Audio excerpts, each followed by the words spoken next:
Right. Uh-huh.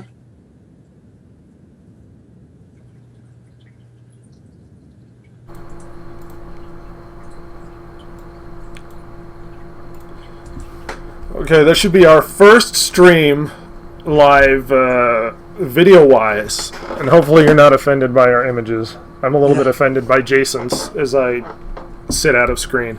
We're doing the podcast live. It's basically us just transmitting the podcast live, and then we're going to upload it normally like we always do for our fun-loving fans, especially Chance, who's really excited about the podcast.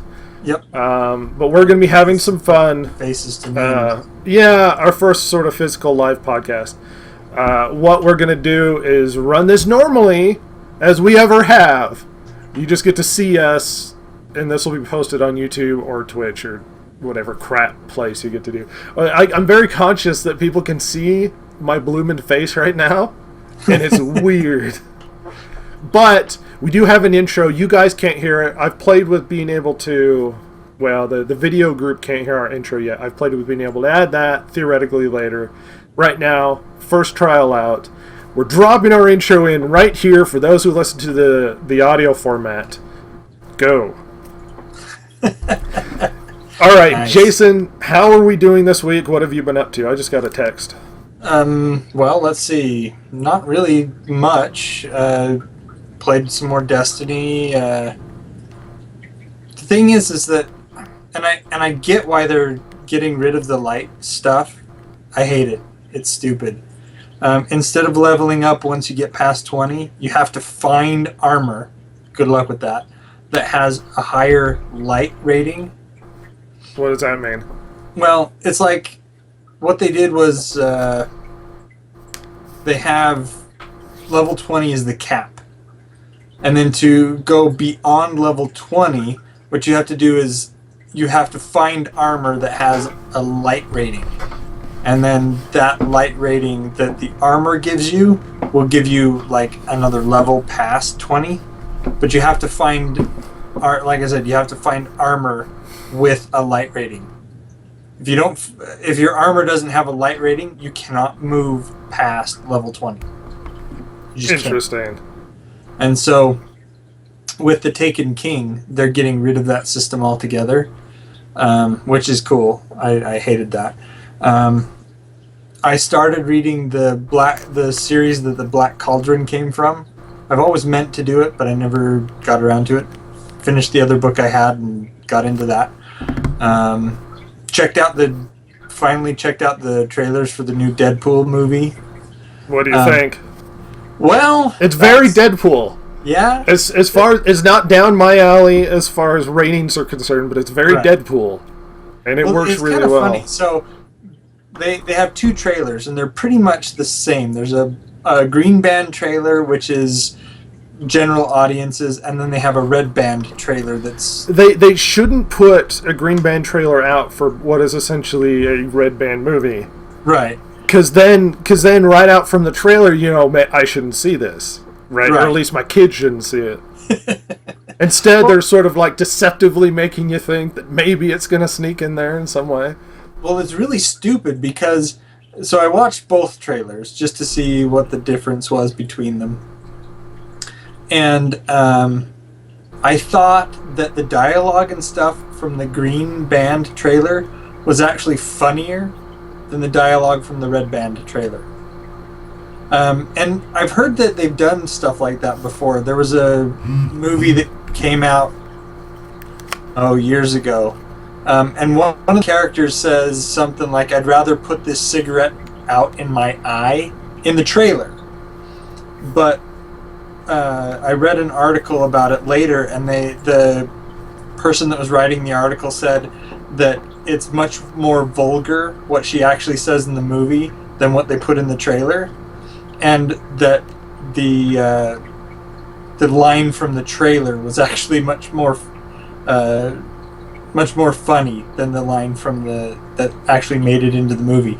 And I actually find if they can pull it off without being vulgar, I find it more funny, but maybe it's just my sense of humor.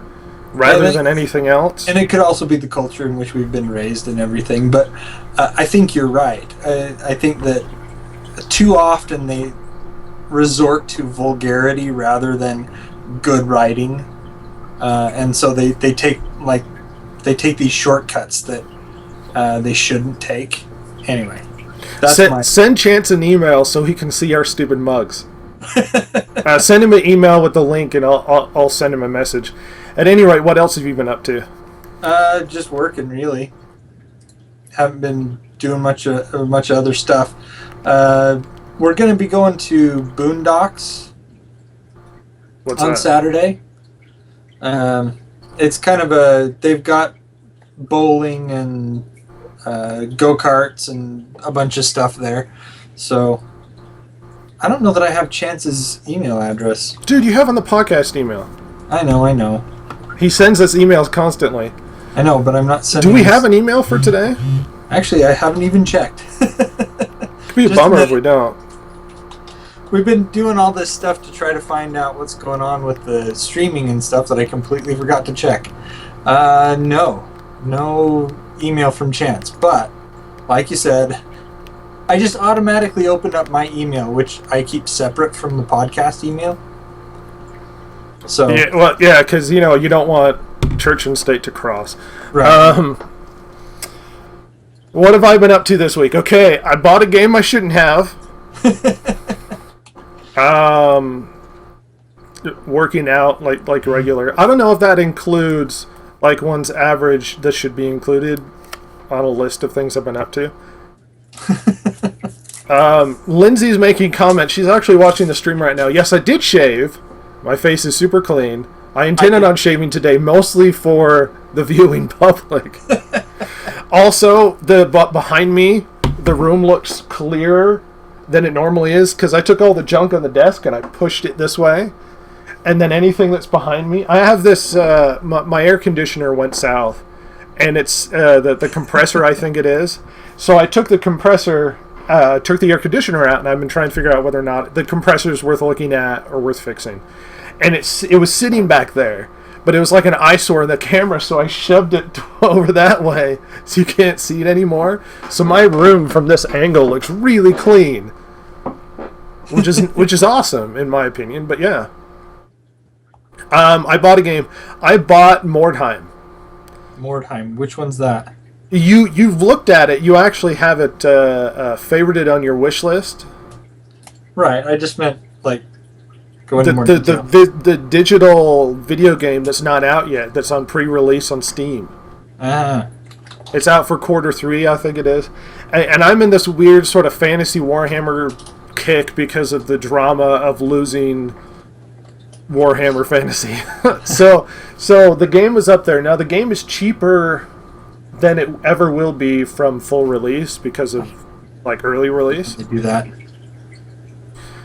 And early release, it's like $30. The problem is, I think they ended the early release cycle because I couldn't find it to purchase on Steam. Can you find it to purchase on Steam? Not yet.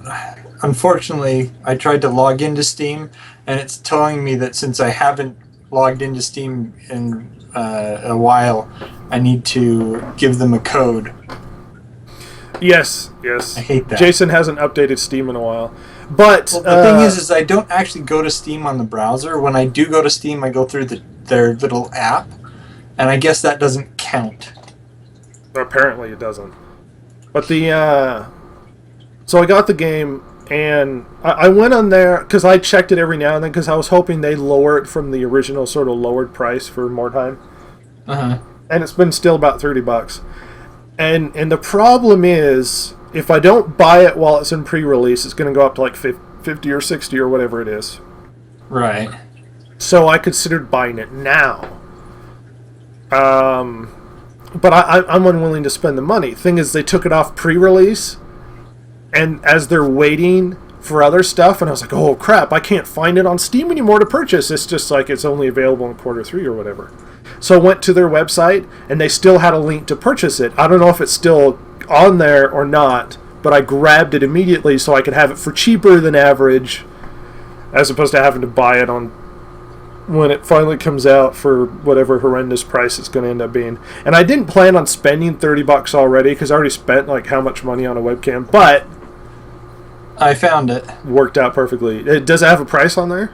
$31.99. Yeah, eventually that'll be taken down, which is why I wanted to buy it now.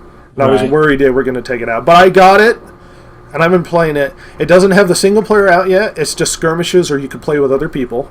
And you create a warband, and what you do, like in the original tabletop version, is you create the warband of Empire, Skaven, Sisters of Battle, Chaos. They're like Chaos cultists.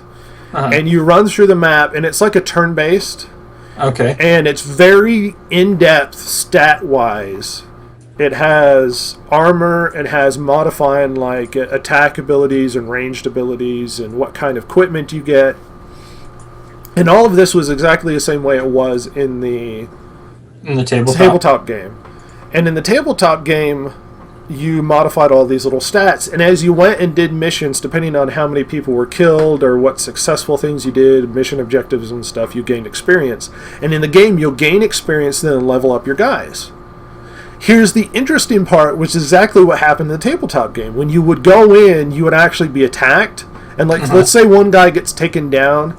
It's very rare that they're outright killed.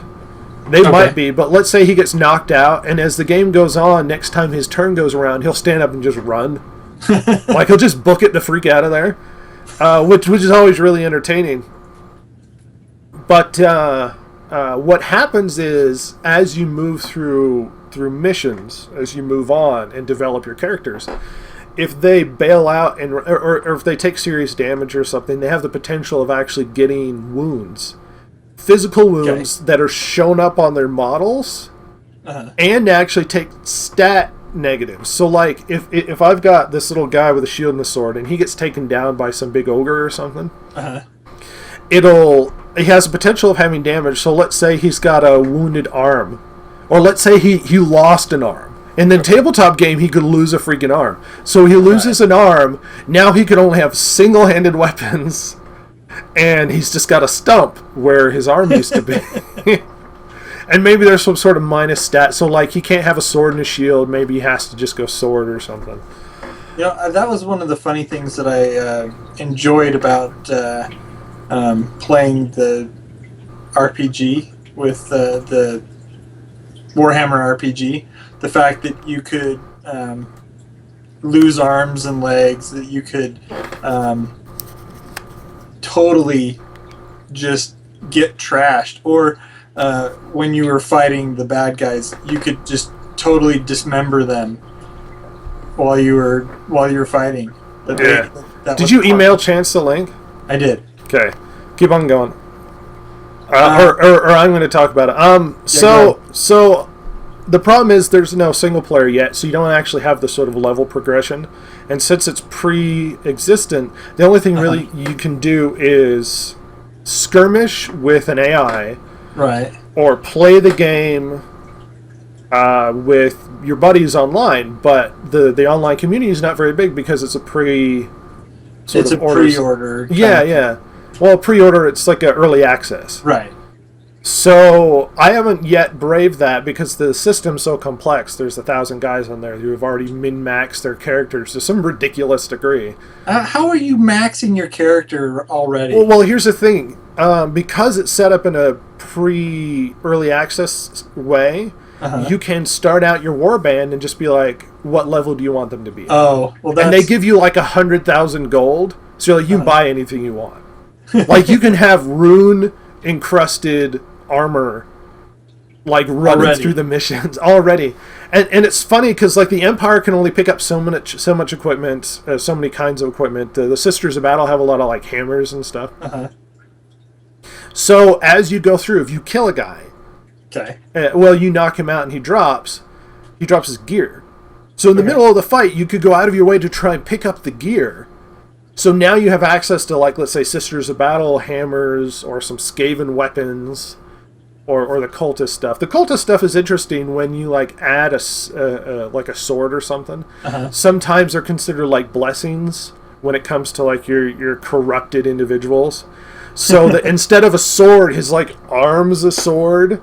You know what I Oh, mean? right, because there's the chance that like he mutated that way. That was Yeah. that was one of those interesting things as well about the mutants and whatnot. I remember that one Gotrek and Felix book where you where they had the cannons. Do you remember that one? Yeah, I think so. And the idea was that like there was that one wizard that didn't have an arm, but actually he was hiding the fact that his arm was a mutant arm. Yeah. There was in the End Times books I'm reading right now, there's a wizard who, after Nagash sort of like took control of everything, it started like messing with him personally, and he's starting to become incorporeal, like ghostly and stuff. And he's like, "This is screwing me up," but he doesn't want to. He still has the same loyalties.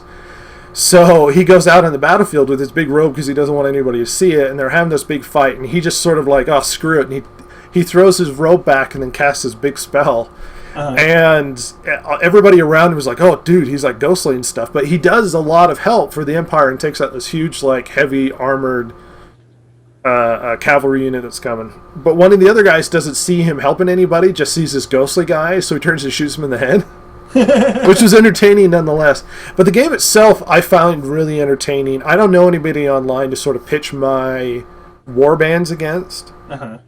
But hopefully I can get Jason to buy it sometime. It's cheapest now as opposed to later. But Jason doesn't have exposable income as opposed to I have to like donate like body fluids to earn money at the moment to pay for these things. But I'm really enjoying it. It's probably something that's really up your alley as well. The game looks really good and it fits really good, and I'm excited for the campaign so I can see my characters grow and be damaged as they develop their own stories. You could change color schemes, you could change sort of weapons and stuff, and they all work together. Because it has a feature called Ambush. So let's say there's a building, and I can actually physically do this. There's a building, and you hide your guy behind one corner like you might ambush an individual. Well, the guy coming around, you put him in ambush stance, and the guy coming around the side, immediately when he sees him and is capable of doing ambush stance, inflicting damage, he'll be initiated regardless of order, and then jump over and then attack the individual. So, ambush is really good because if they can't see you, they literally can't. It's difficult, because the other team actually has visibility and stuff, so they can't see everybody you have on the map. And things like daggers add damage to ambush. So you could have a dual wielding dagger guy who does a lot more damage in ambush, and then have him hiding all over the map just to do ambush damage at all. You can create a very tanky guy with a shield and a sword, and the sword adds parry, a chance to parry if you go into parry stance, and a shield adds more chance to parry if you go to parry stance. The numbers stack on top of each other. So having a sword and a shield makes your parry really high. Which benefits your character a lot. As opposed to having a sword, having like a hammer and a shield, your parry's not as good because they don't complement one another. But the hammer does something else. You see what I mean? So the way the stats work together, I might actually put a video online or something now that we're being very video-esque. Or maybe I'll stream it. But the game's a lot of fun, and I've been enjoying it for the time I've been playing it. I've played, of course, some Call of Warhammer recently. Yeah, just for the heck of it. Because I've been doing that. I don't know, I've been busy otherwise. Enjoying my week. I watched a documentary on Rome. I finished out at least the first story chunk of Twin Peaks, and it's still freaking weird. I figured out a way to explain it. The best way to explain Twin Peaks, and this is the one thing I figured out. Understand, let's say, take an art student, right? A film art student who wants to do everything in sepia tone and thinks he knows everything about it. And then take him as a director and have him direct a soap opera. And that's exactly what you get with Twin Peaks, because constantly there's this girl named Laura, and you're trying to find out what happened because she's this daughter of some family, and she was dating some guy, and she dies. And that's the beginning of Twin Peaks, like first episode 1. And as you move through the episodes, you find out, oh, she was dating this one guy, but she was also dating this other guy. You're like, oh, okay, interesting. She wasn't really dating that guy in the end, even though she liked him. It was really nice. She thought he was kind of stupid, so she was dating this other guy, who was like a 50-year-old man who was also a psychologist. And it's like they keep adding all, like, this person's with this person, but maybe they're with that person, so to speak. And ultimately, you're like, it's too much. Like, this is a soap opera. Too many people going on here. Yeah. Well, it's a soap opera. It's you never know what allegiances anybody has or who's sleeping with who, because every 5 minutes, everything could change. You know what I mean? Like, everything would just go out the window, and you have no idea. Yeah, I tried to watch Twin Peaks when it was actually on TV, and I just couldn't get into it, so...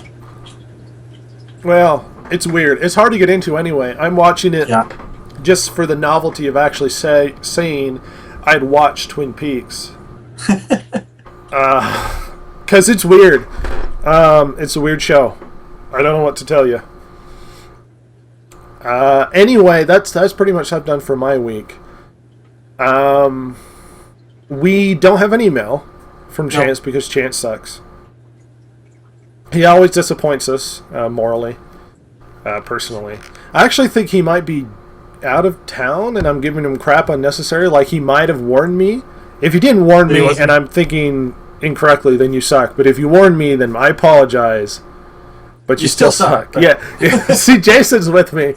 Jason knows what we're talking about. That being said, we do have news to go through.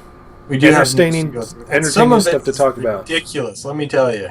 So we're going to go through that. Me and Jason are going to hash out at least the stuff we found interesting during the week that's geeky, nerdy related.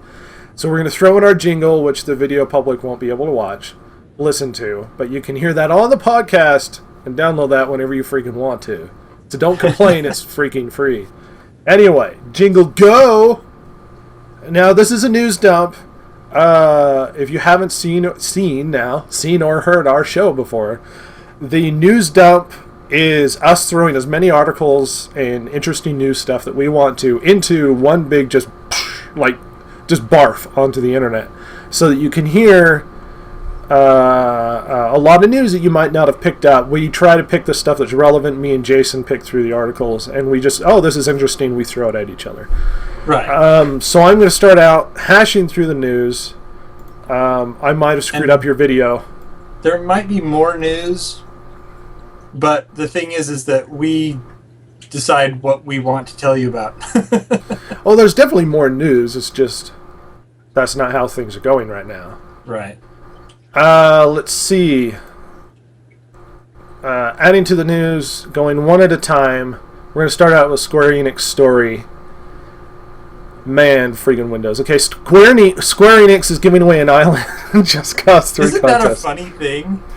Jason sent this to me. I hadn't heard of this before, but I'm going to go through what it has to say. According to the official website, players must come out on top of the Chaos Points leaderboard 90 days after the release of Just Cause 3 for a chance to win an island valued at $50,000 or a cash prize for the same amount. So you can be like, I don't want the island, just give me the money, because I can't get to the island. Right, and the thing is that, as the article specifies, that Square Enix makes no promises about the condition of the island, whether it's habitable or anything. It's just an island. They're like some random island, we're going to buy it from some locals. They're not going to know. Well, they'll know, but they're not going to appreciate it, and then we're just gonna move on. That's a weird article. I know. I don't know what Square Enix goal is. They're not the. I don't know. They've got the Final Fantasy stuff, right? And I mean, it's an interesting prize. Definitely unique. I mean, where else are you gonna get in a prize drawing for an island. Well, see, the problem with me, if I get my own island for free, I would basically just go there and never leave. Because, you know, when it comes to, like, politics or the drama of the world, I wouldn't have to care because I'm on an island. Right. I was like, screw you guys, I'm on an island. Of course, there's nothing on the island and there's nobody there, but it would be my island. Theoretically, That's I could name it. Yeah. You just get really petty about it. It's my island. See that? Yeah, and that's some of the things that they were talking about. Is like, the island is only worth $50,000, so it's not like you're getting an island in the Caribbean or something. Yeah, you're not getting Cuba. Yeah, Though they might sell it to you for that much. Or the island from The Man with the Golden Gun, which would be awesome. That was a cool island. One of the websites I use for news stories is not opening it up at the moment. Is Game Politics opening up for you? No, I don't have that open. Well, open it up. If it opens up, then Jason's going to have to take over that stuff because it's just timing out on me. All right. Unfortunately, I have to open my email program. Yeah. Well, I'm going to move on to the Civil War team revealed. All right, that's good. Open up the other website so we can keep moving forward. So, some interesting news. Apparently, spoilers ahead. They revealed the teams that are going to be in the Civil War movie. Yeah. Starting out with Iron Man's team. Well, we have War Machine, Iron Man, Black Panther, The Vision, and Black Widow. Captain America is joined by Bucky Barnes, of course. Falcon, of course. Let's see, Hawkeye, and I think Ant-Man is, but it doesn't show him in the image. He is. If you look closely at Hawkeye, Ant-Man's sitting on his shoulder. Yeah, and Sharon Carter, the agent. Yeah. The one who was kind of flirty with him in Avengers. Right. Exciting. It's kind of cool that they're giving us the roster, but I'm sitting there going, really? That's... Plus, there's also the whole... I don't really want this to be made into a movie, you know what I mean? I'm not really excited for the Ant-Man stuff. Or not the Ant-Man stuff, the Civil War stuff. It could be good. Yeah, it could be amazing. And then they also say, where is Spider-Man? Because Spider-Man's going to be in this one. The Sony and everything, they jump through all these hoops to get Spider-Man. He could be part of that crew that doesn't register. Right. Which I think is probably the most important part of the Civil War saga or stories is those who refuse to register. Well, see, the other thing is that in the Civil War comics, Spider-Man first sides with Tony Stark and actually reveals his identity to the world. And later, when he finds out what's going on, that because of the Registration Act and people not going along with it, he actually switches sides and joins Captain America's side over Iron Man, because Iron Man was doing a lot of things that were really just... Well, they were imprisoning people in, like, the negative zone, like Mr. Fantastic, he created this way to just throw people into hell and then just keep them there in this... They actually had built this prison in the negative zone, like, built a prison. Right. And imprisoned people in it in, like, another dimension. And, of course, this was all a whole politically motivated move. I'm not all of it was in the politically comics, motivated. But politically motivated from the writers, because this was a direct reference to Guantanamo Bay, Cuba. Yeah. So... well, Guantanamo Bay, as well as, like, registration acts and stuff. I don't know. We'll see. I'm still skeptically looking forward to whether or not this movie's going to... It could be good. It could be good.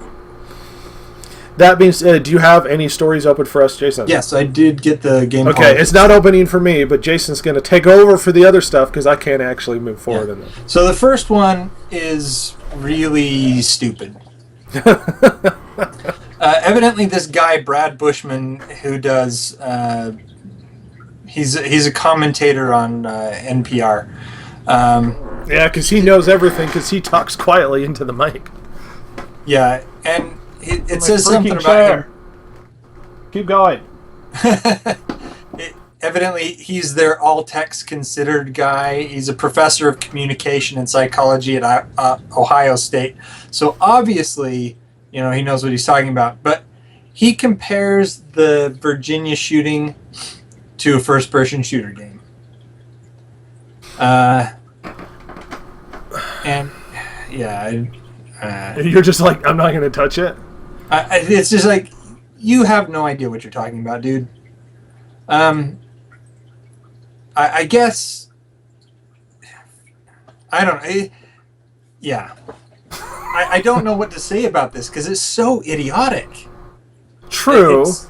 It's another attempt at blaming video games for violence in our culture. And Well, have you seen the video? You do know what happened with the Virginia shootings? Yeah, I do.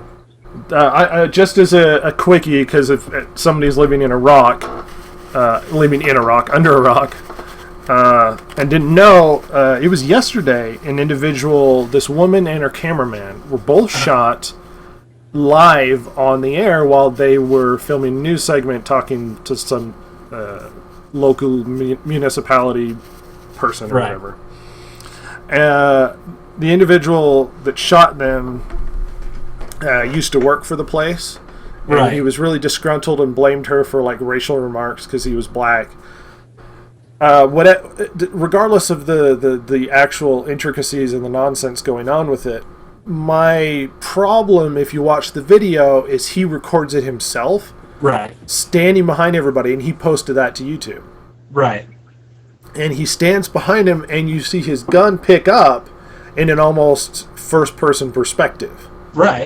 When he shoots the person from the video. But that's because he's holding the camera and trying to shoot somebody at the same freaking time. It has nothing to do with video games. They've actually used that technique in movies and television.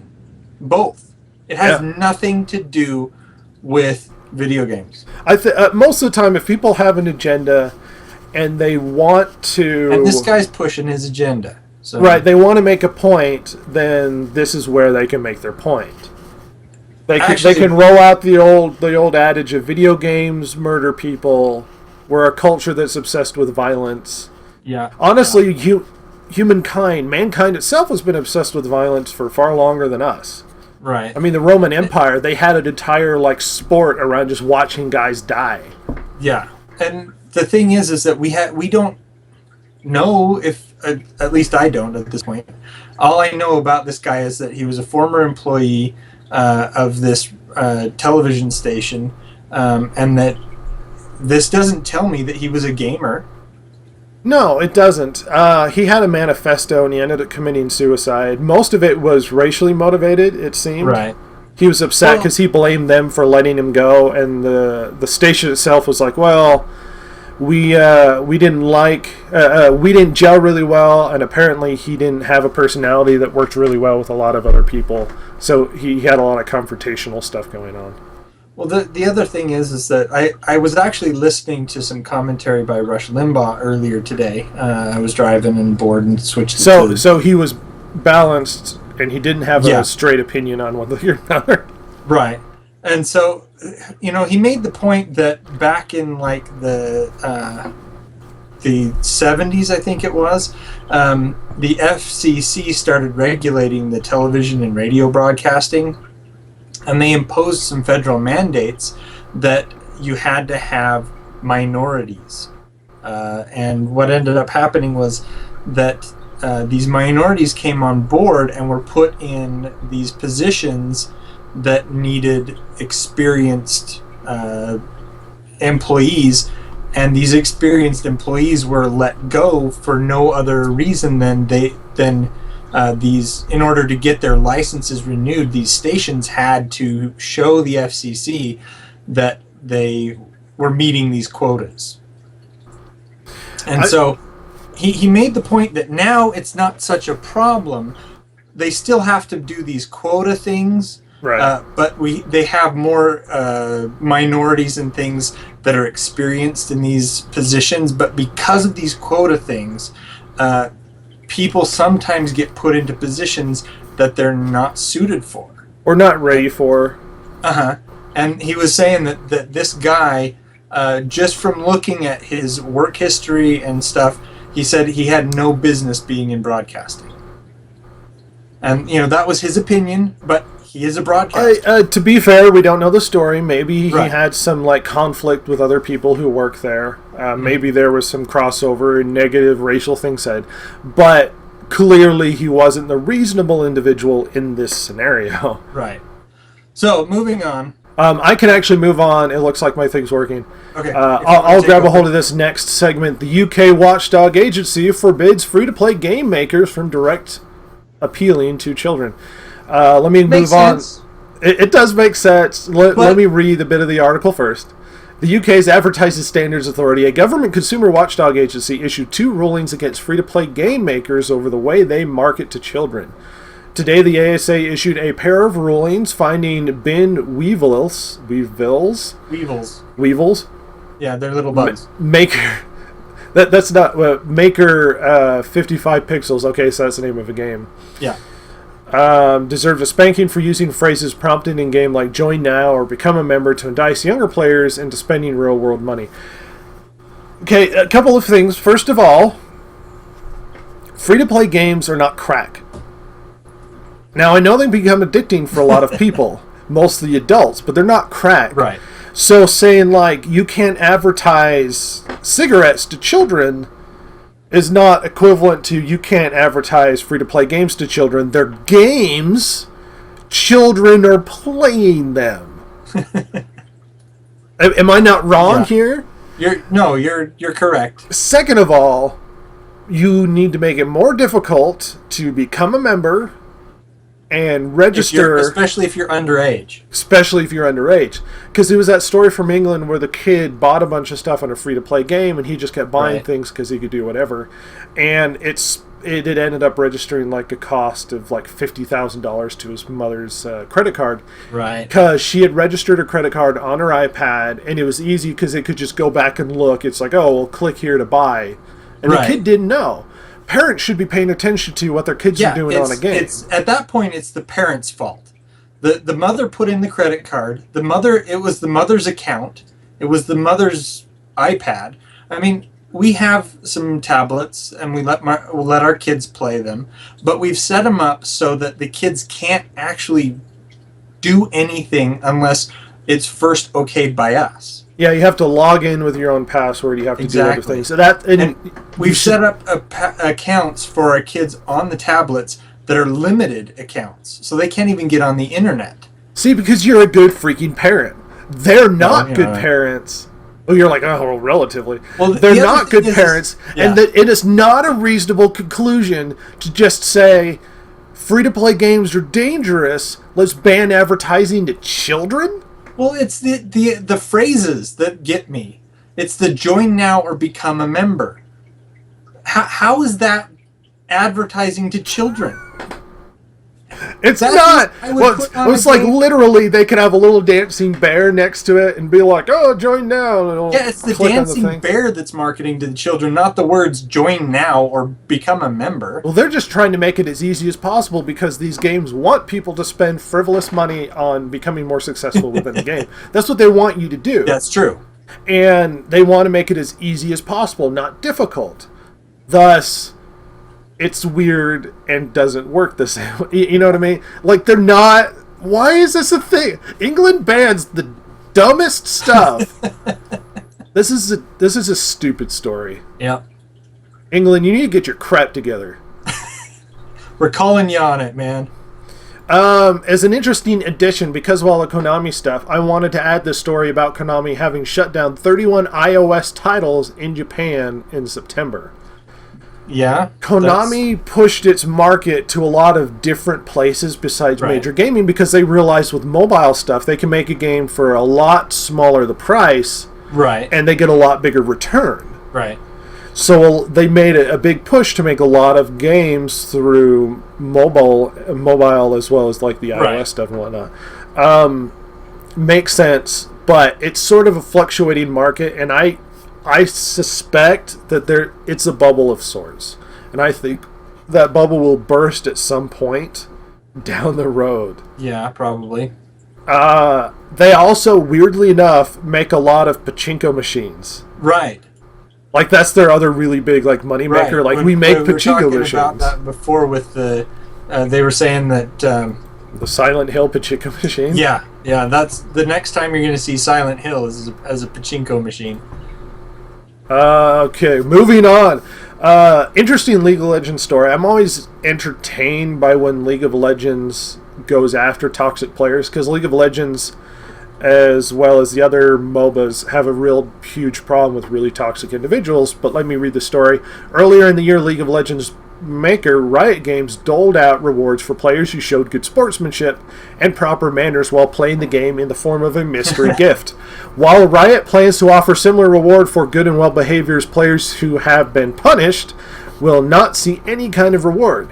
Answering an Ask.fm question, Riot Games lead designer of social systems, Jeffrey Lynn, explained the reasoning behind this in a lengthy post. The short answer is that excessively toxic players who can't change their behavior before the end of a session don't deserve a reward. However, those who put in effort into being a better player will get something for their efforts. When asked the question, so from what I heard, if you get any kind of ban in any part of a season, you will not get Season 5 rank rewards. Is this correct, sir? Thanks in advance. Apparently. I like the idea that they're actively doing this. What was the game? Was it EverQuest that created the ban server? The ban server, yeah. The server prison to put all the prisoners in because of bad behavior. Well, they actually, when I was reading this article earlier, if you get a report against you, you could still get the reward.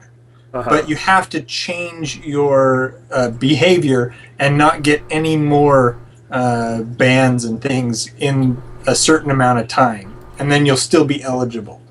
So if you got like a ban at the beginning of the year, and you decided that you're going to clean up your act and you didn't get any more bans, you're still eligible. So there's still a chance. But you have to make your behavior better. You have to be a better person when you play. More reasonable and understanding. It's interesting to me what they're trying to do here. I wonder how well it's going to work. Because they're like, it's interesting that they recognize the problem that they have.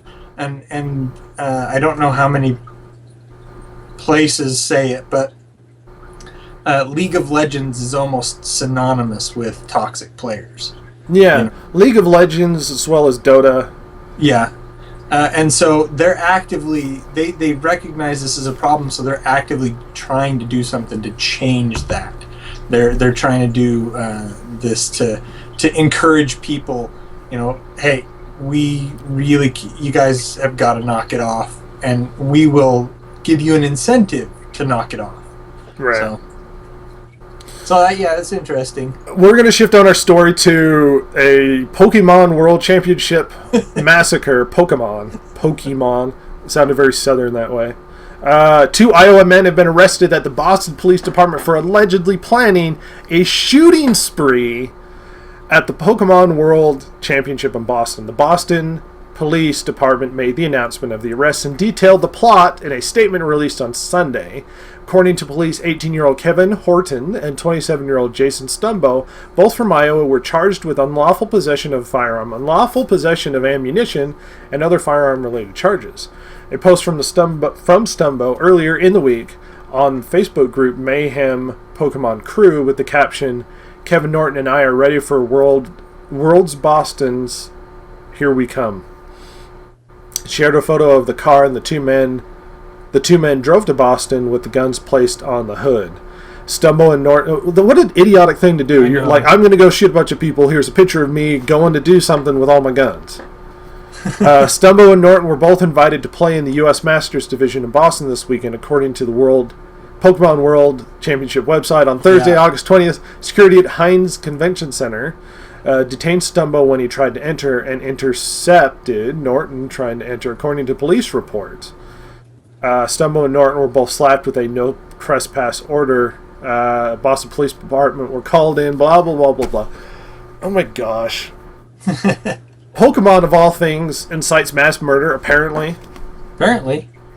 This is what people are into. They're like, oh, Pokemon, I gotta shoot me a guy. Just gotta shoot them all. Yeah, there you go. Just from reading the article, one, I think that the guys in the article are idiots. I mean, if they were really planning to go and shoot a bunch of people, why would they post it on Facebook? Because they're stupid? Yeah, exactly. Second, these guys sound more like rednecks that just bring their guns with them everywhere, rather than, actual criminal masterminds planning a massacre. You don't bring your gun with you everywhere? No, I'm not a redneck. Oh. Unfortunately. It's another aspect of the disgusting... I don't know. This could, in a way, be related to the Virginia thing, where Could be. attention... The thing and is knowing that doing something like this will get you a lot of attention. I get it. The police and everybody, they're gun shy because of the incidents that have happened. And so when people show up with guns, or they're like, "Hey, we're going to Boston, and here are our guns," whether or not they were actually going to do something. Let's say they wanted to just go to Boston. They were going to go to the tournament. And then they were going to go out shooting. And that makes sense to me. You could go shooting when you're there. Whatever. But, the police have to look at it as if you were going to go there and shoot people. Well, they absolutely do. But let me remind you that the Virginia shooter not only posted comments, tweeted comments about why he had done it after the fact when he had ran. Uh-huh. When he was on the run, but he also posted the video, I think it was to Facebook or something, of him literally using the camera to shoot somebody. Right. And these guys posted their plan to kill a bunch of people at the Pokemon World Tournament, posting stuff to Twitter and Facebook and whatnot. Social media is toxic is a lesson. I don't know. It's just frustrating. I think part of the social media thing is criminals are dumb. Yeah. Well, I think it's celebrity, because people think that they could do celebrity, and I think part of it is that they believe that posting stuff on social media is anonymous in a way, and anonymity on the internet does not involve social media. Right. Doesn't involve Facebook or Twitter or whatever Pinterest thing you want to involve in it. None of that involves anonymity where you can just go on the internet and do whatever. It's actually gone now if you're posting it to Facebook. Yeah, there are actually police who search Facebook for criminals now. There was, no joke, there was a tweet by a guy who came up behind a cop and beat him over the head with something, and he fell and just was passed out on the street. And there was blood around his head, and then he took a selfie with the cop in the background. It's like, look what happens to cops. And I was like, oh, this is disgusting. You freaking tweeted it. He tweeted it. Right. They knew exactly who did it based upon the picture. He didn't sneak up behind somebody and hit somebody and then run away. Right. They were like, oh, it's this guy. With your picture, because you posted it online because you were proud of it, and now you're going to prison for many years. Because not only is this assault, but probably assault with a deadly weapon, and it's assault in the way of, like, it's like unprovoked assault. Right. You know what I mean? So he's probably going away for a ridiculous amount of time. Moving on, I have Chinese sprout heads next. Oh, that was... Man. Did you look at that article? I did. Why don't you open it? It's giving me trouble. Let's see. This is I like to post stuff like this so you can see the stupidity of what other cultures are doing. Not that ours is much better, but Yeah. I think this stuff is hilarious. Well, the last two on here are funny. Okay, so in China, what they This is like the donut heads in Japan. yeah. Just actually a lot safer. And you're not Okay, actually so injecting what they things did into your is head. they call them sprout heads, and they're really popular in China now. They have these plastic sprouts, and the person writing this article has compared them to Pikmin because they look like those little They do. cartoon They look dudes a little with the bit flowers like growing Pikmin. out of their heads. Evidently, it started at a comic or cosplay convention, or they say that a Chinese cartoon, Pleasant Goat and the Big Bad Wolf inspired it. They don't know. They're They're just like, it's popular now. People do it. They don't know why. Yeah, It's just Well, popular. This one website, Sohu, says that it's was this comic or cosplay convention, and there's another site that said that it came from this Pleasant Goat and Big Bad Wolf. Anyway, people are walking around in China with these stupid hair clips in. Wouldn't Make you? it look like they've got flowers and crap growing out of their heads. It's like a hairpin, Yeah, from what I could see.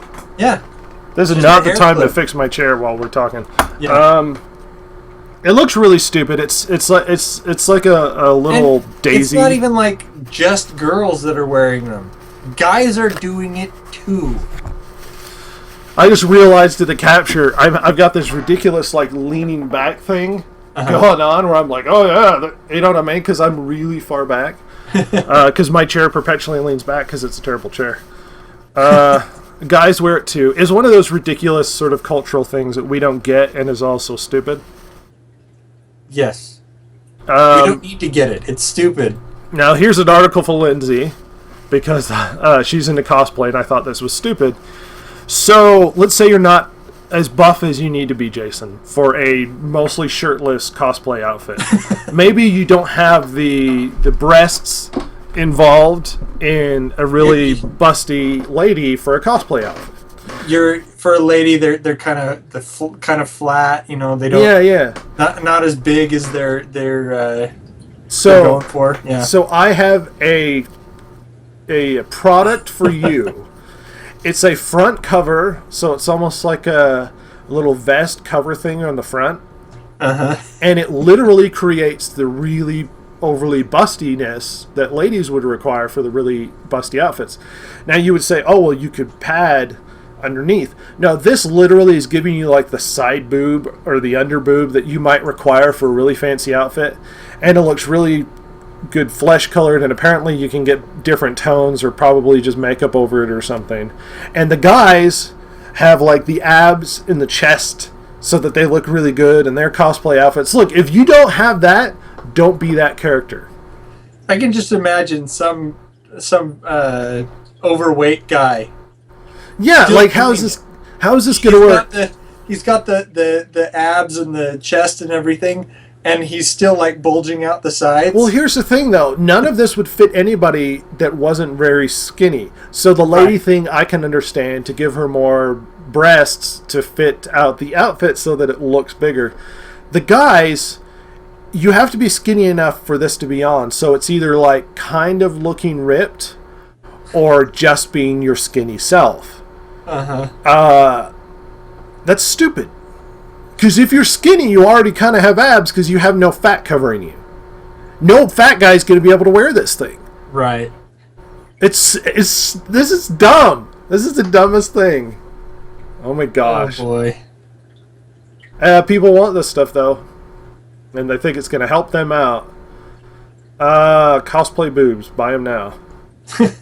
Chance will get one. He'll be the busty lady he always hoped he would be. Chance needs to be busty. Does he? He can't be anything else. He needs that feel. Yeah. As long as he's wearing it in the outfit. Since we have no Chance email, we've ended this podcast with our news stuff, unless you've got more news articles that I haven't seen. Actually, I did remember something that I had done earlier this week. I went on to Games Workshop and the Black Library. Oh, I have another article or two I can add on top of this, but keep going.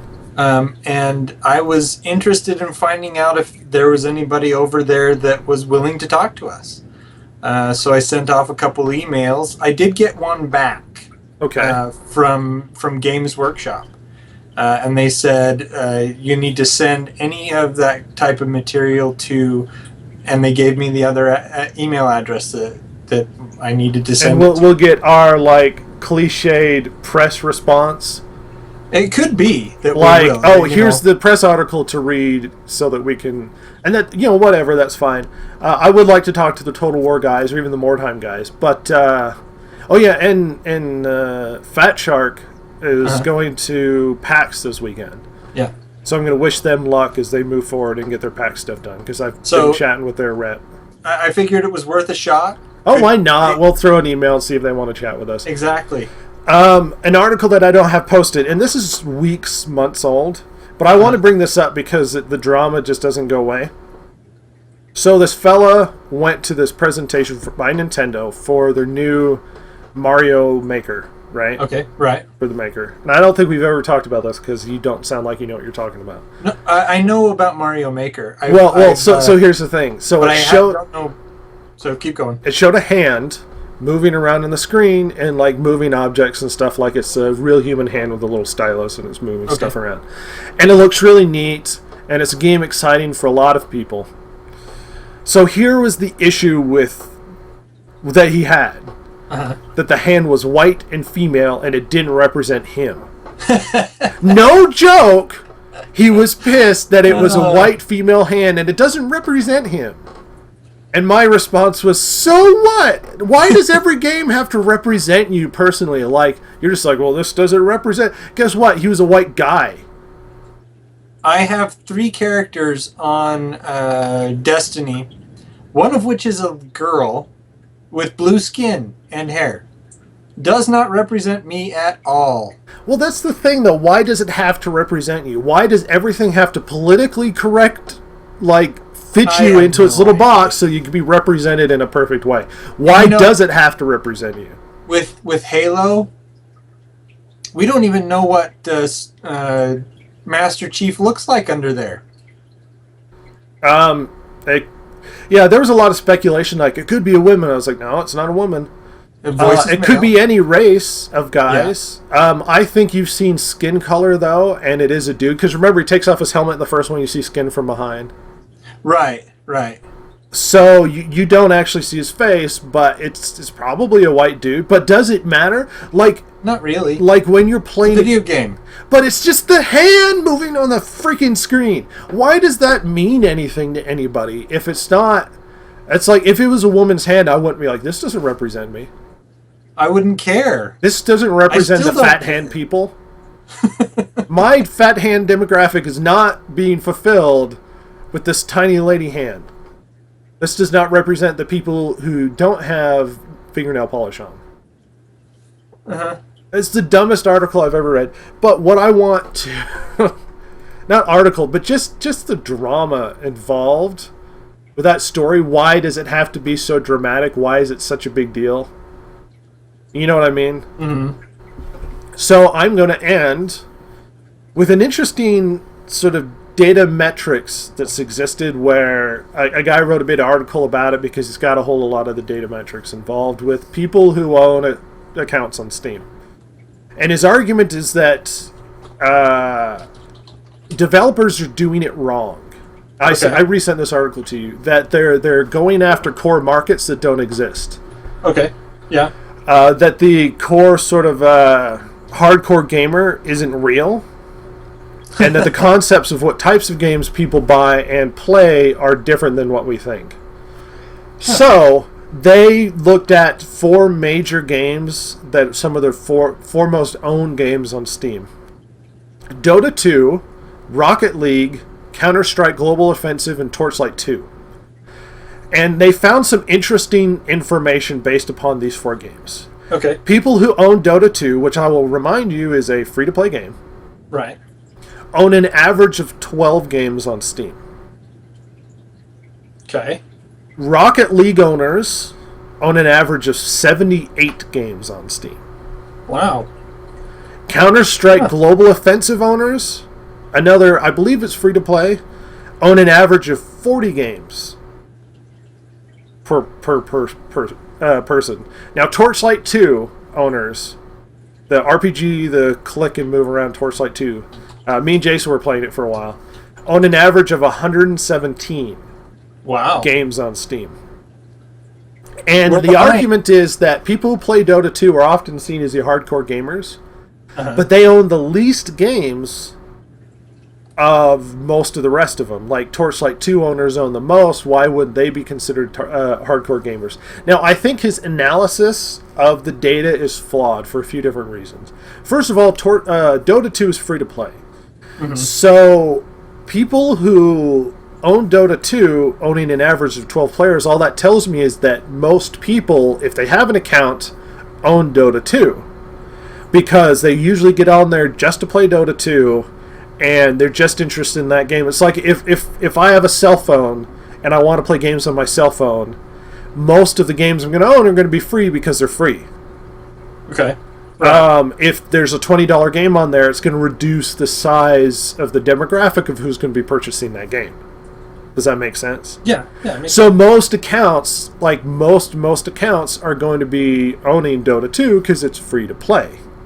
Right. So implying that the cliche of Dota 2 players are hardcore players, and then saying, well, that's not true because they only own an average of 12 games is not entirely accurate, I would say. Well, the thing Because I would is say that the other demographics probably own Dota 2 as well. they're also saying that these are the games they own on Steam. They're not actually saying these are all the video games this person owns. It could be that Dota 2 gamers own more console games than, say, Torchlight owners. We don't know. Let me add more information to this argument. He goes on to say that the term female gamers and core gamers is thrown around a lot, but they seldom do developers realize that these categories don't technically exist. And he goes on to explain the term female gamers includes both a woman in her 50s playing Candy Crush Saga and on her phone, and a college girl enjoying Call of Duty on her Xbox. They're so far apart from each other that it makes no sense to try and fit them into the same vaguely defined category. Which he's right. He's right, but is a 50-year-old woman playing Candy Crush Saga really a gamer? No, she's not. Right, I wouldn't include her in the list, but most people would because they go, oh, well, everybody's a gamer now, and I don't think that's true, but moving on, we're talking about his argument. There are many female gamers, they're different, blah, blah, blah, blah, blah, and the same goes for core gamers. Both Dota 2 and Torchlight 2 gamers spend a lot of time playing their favorite games, while Dota 2 players only play Dota 2 for the most part, based upon the numbers. Torchlight 2 audiences try a lot of games 10 times more than the average. So they're willing to jump around a lot of games as opposed to just purchase one and then play with it. Now, here's the problem with Dota 2. People who play Dota 2 get really invested in Dota 2 and play it a lot, which is why it's such a big game. If you're really invested in Dota 2, it takes a lot of time to get good at it. It takes a lot of time investment to get a good amount for the return of enjoyment. I don't know how to phrase that. And as such, they probably wouldn't own very many games because most of their time is Dota 2. Time on Dota 2. Wouldn't that imply that they are the most hardcore gamers, whereas Torchlight 2 owners buy a lot of different games because they like to play a lot of different games? Well, that I wonder at their definition of hardcore gamer, because I would consider someone who is a hardcore gamer to be someone who is interested in all types of gaming, whereas the Dota 2, they're hardcore Dota 2 players, in my mind. Right. So, I don't know. What's your take? I mean, like I said, to me, a hardcore gamer is someone who's steeped in gaming and wants to play basically every game they can get their hands on. Whereas, depends. Like I would. It's how we define the term. Yeah, And exactly. arguably, this term has been thrown around without a actual definite definition that everybody can embrace and understand. Right. If I were to define hardcore gamer, I would define somebody who's competitive when it Okay. comes to games, Yeah, and as yeah. somebody who is dedicated and really good at a selection of games or types of games. Gamer in general, I would say, are people who enjoy playing games. And I Okay. would say the Torchlight 2 audience falls into sort of a general gamer thing, like a big gamer, but we're not talking like a hardcore, because if they were hardcore, they would spend way more time on just Torchlight 2 and not the 117 other games that they own. You see what I Right. mean? They like to play a variety. They have to like to have a variety of experiences when it comes to gaming. Hardcore, I would say they like to focus and are really competitive based upon the small market and the small interests that they have. That's how I would define it. Apparently, that he's trying to argue that, and a lot of people do this when they get with new data. They're like, okay, throw all your preconceptions out the window, brah. You know what I mean? It's like Right. none of them are true. And I was, well, not necessarily. Your numbers actually point a bit in the direction of what I'm claiming is true. He has an interesting point here. I'm going to read his little bit. He says a good example where here would be the success of World of Warcraft. As analysts explained to us 10 years ago, has vastly expanded the MMORPG market beyond all expectations, except it didn't. It created a new market. The World of Warcraft market gathered new audiences from other games in different genres, attracted quite a few people that haven't played before, but haven't expanded the MMORPG market much. There were no big successful MMORPGs after World of Warcraft, not because World of Warcraft took all the audience, but because there were never too many people in the MMORPG, but not World of Warcraft market to begin with. Right. I think when you start thinking in terms of audiences for individual games instead of broad and vague, MMORPG crowd and MOBA crowd, you'll start to realize that sometimes a huge success of one big title doesn't mean much success for the other MMORPGs who are trying to compete in that same market. It doesn't expand the existing market or destroy it, it creates a new one because of its popularity. He has an interesting point, and I would agree that most developers are probably approaching this issue in the wrong way. See, I guess that's where I get my, I guess our hardcore gamer definition kind of gels and goes with it, because you can have like a hardcore World of Warcraft gamer, or you can have a hardcore MMO player. And the difference between the two being that one only plays World of Warcraft while the other one is good at a variety of the MMO genre.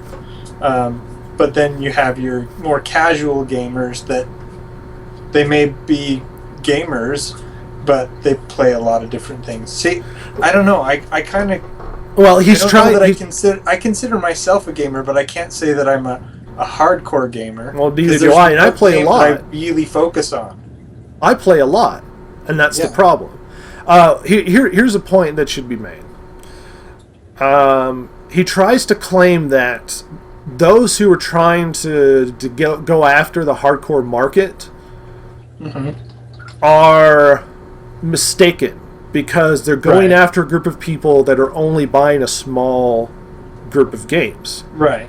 Whereas most people seem to be fighting for that 1% group who own more than like 108 games. It puts you in about a 1% category, and it's about 1.3 million people on Steam. Those people are buying lots of games, and everybody's trying to compete for that very small hatchet of the market. This actually plays into Nintendo's argument of, let's not fight it out with everybody else, let's go sail out in the blue ocean, where Right. there's more market than what everybody's fighting to get a hold of. There's a vast group of people out there that nobody's tapping into. And Right. he's saying that too many people are competing for such a small group of the market where they're not actually understanding their demographics really at all. And I think he's right in the sense that they're not understanding their demographics. I think he's wrong in that he doesn't understand the data that he's pointing out. Could be. But His point is valid, though. My question at this point now is, what games are selling well, and they're the ones that are mobile games. Well, like the point, another example of the point was those who play Call of Duty and are really hardcore Call of Duty fans. A lot of people saw that as, the first-person market is expanding and exploding, and we need more first-person shooters out there because these people love first-person shooters. They'll make a lot more. And then the market got flooded with first-person shooters, but that didn't mean that all of a sudden people were who were playing Call of Duty were playing all these other first-person shooters. Right. And there were a lot of big Call of Duty. Yeah, there were a lot of big first-party titles that came out that were good, but they weren't Call of Duty. Right. And what he's saying is the Call of Duty market is specialized and inherently Call of Duty. And thinking that you can come out with a first-person shooter and then tap into the first-person shooter market is a mistake. Because those are specifically them, and that they don't grow the first-person shooter market. It's always been there. They're a separate market in and of themselves. Right. And so if you go into that particular market, you need to be aware of what you're up against. That you're going to have to do something so dynamite that you're going to pull people away from the games that they traditionally seek after, which would be Call of Duty and that kind of thing.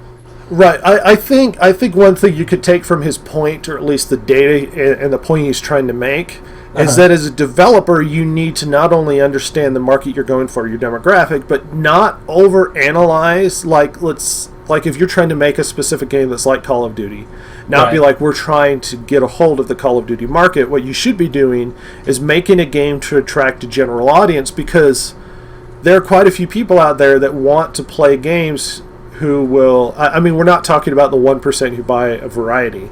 We're talking about those who get really into good games that are enjoyable and competitive and fun. Right. And those people will buy those single games and then play the crap out of them.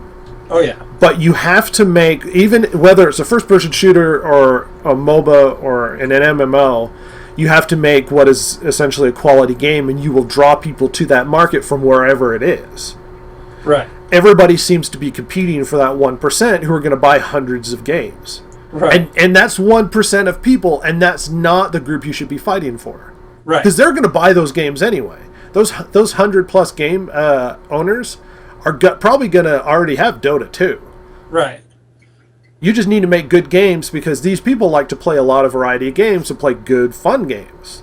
You need to, and it's almost impossible to say you need to figure out a way to niche market something. I think what I've always told developers, and what I'll always tell in the future, is that when people play when developers make stuff, they need to make a good game that's fun and is really good. Because if you can make a good quality game that's fun, it's not buggy as all get out, Right. then people will flock to it.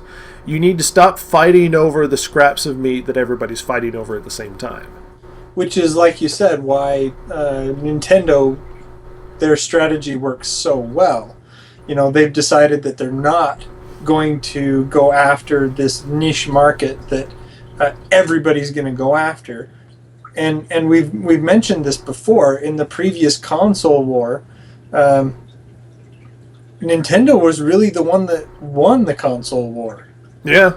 Because people weren't saying, am I going to get a PlayStation, an Xbox, or a Nintendo? They were saying, I'm going to get a Nintendo. Now, what other console am I going to get? Exactly.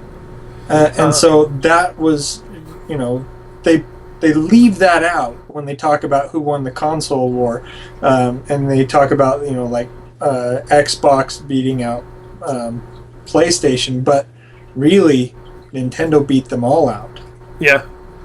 I'm going to point out the interesting conclusions he came to.